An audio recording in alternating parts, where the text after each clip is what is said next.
নমস্কাৰ, কি খবৰ আপোনালোকৰ? আশা কৰিছোঁ সকলোৱে ভালে কুশলে আছে, লগতে মই ভালে আছোঁ। কেবি কিটচেন মই বৰ্ণালী আপোনালোকক পুনৰবাৰ স্বাগতম জনাইছোঁ। মই লৈছোঁ আজি দুমুঠি দৰুণ শাক। দৰুণ শাকৰ গুণাগুণ সকলোৱে জানেই আৰু সকলোৱে খায়ে পাইছে। মই আজি এমুঠি বনাম আলুৰ লগত শুকান ভাজি আৰু এমুঠি খাৰ আৰু চাউলৰ গুড়ি আৰু তাতে মই মাছ দি আপোনালোকক ৰান্ধি দেখুৱাম। আৰু এইখিনি এতিয়া ভালদৰে বাছি ধুই লৈছোঁ। এতিয়া এইখিনি মই মিহি মিহিকৈ এনেদৰে কাটি লৈছোঁ। তাৰপিছত মই আপোনালোকক মাছ দেখুৱাইছোঁ, কাৰণ মাছখিনি মই ভাজি নলওঁ। ইয়াত মই ৰংগুড়া নিমখ একোৱে দিয়া নাই, এনেকৈ ৰাখি থৈ দিছোঁ। এনেকৈয়ে বনাম মই। আৰু এয়া কেৰাহীত মই উঠাইয়ে দিলোঁ, পানী দিছোঁ অলপ, বেছি দিয়া নাই, নুডুবুকৈ দি দিছোঁ। আৰু এয়া কলৰ খাৰ দিছোঁ। কলৰ খাৰখিনি অলপ ডাঠ আছিলে মোৰ, গতিকে এইখিনিয়ে মই দিছোঁ। যিখিনি দৰকাৰ হয় সেইখিনিয়ে দিছোঁ। আৰু এইখিনি সিজিবৰ কাৰণে মই এনেকৈয়ে থৈ দিম।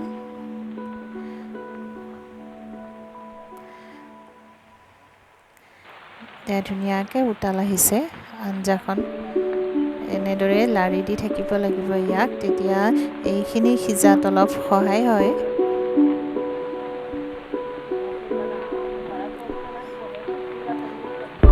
তাৰপিছত পানীখিনি যেতিয়া শুকালে তেতিয়া এনেকুৱা হৈ গ'ল। আৰু মই অলপ ইয়াত পানী দিলোঁ। এইখিনি এতিয়া এইডাল মই নিজে বনাইছোঁ, কটুলি বাৰী বাঁহৰ হয়। আৰু এনেদৰে মই গলাই লৈছোঁ। এয়া চাওকচোন, ধুনীয়াকৈ গলি গৈছে। ইয়াত এতিয়া মই পানী সৰহকৈ দিছোঁ, কাৰণ এইখিনিত মই যিহেতু মাছ দিম, মাছখিনি 15-20 মিনিটমান সিজিব লাগিব। গতিকে পানীটো অলপ বেছিকৈ দিয়া হয়। মাছ মই দি দিছোঁ।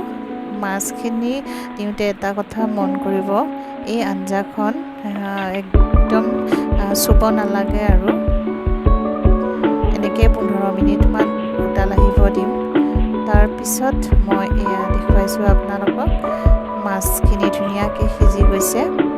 ইয়াত এতিয়া চাউলৰ গুড়ি লৈছোঁ। চাউলৰ গুড়িখিনি মই পানীৰ লগত গুলি লৈছোঁ। ইয়াতে এতিয়া মই দি দিম। ইয়াতে সোৱাদ অনুযায়ী এতিয়া মই নিমখ দি দিম।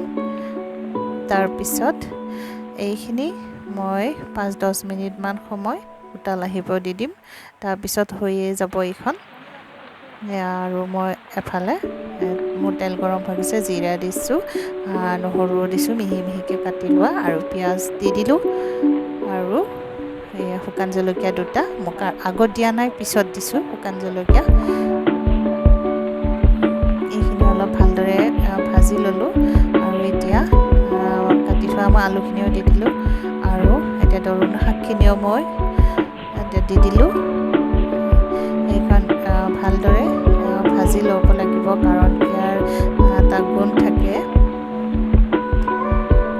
সকলোৱে হয়তো ভাল নাপাবও পাৰে।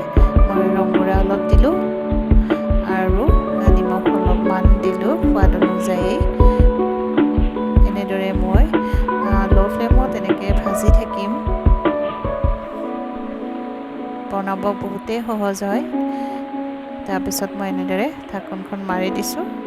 ঢাকনখন মাজে মাজে খুলি লাৰি দিয়া হয়। আৰু এইখিনি এতিয়া প্ৰায় হৈয়ে গৈছে, বেছি সময় নালাগে। এইখিনি এতিয়া মই এখন ধুনীয়াকৈ বাতিত নমাই দিছোঁ। এয়া চাওকচোন, যিখন দৰুণ শাকৰ ভাজি দেখিছে, দেখিব ইমান ধুনীয়া হৈছে, দেখিব যেনেকুৱা ধুনীয়া খাব সিমানেই সোৱাদ। আৰু এইখন আঞ্জা মাছ দিয়াখন আমি খাৰ পিঠাগুড়ি বুলি কওঁ। যিসকল লোকে এতিয়ালৈকে খোৱা নাই তেওঁলোকে এবাৰ বনাই খাই চাব, আৰু যিসকল লোকে খাইছে তেওঁলোকে ইয়াৰ সোৱাদ গমেই পাইছে। আৰু ভাল লাগিলে লাইক কমেণ্ট শ্বেয়াৰ কৰিব, লগতে ছাবস্ক্ৰাইব কৰিবলৈ নাপাহৰিব। Bye bye.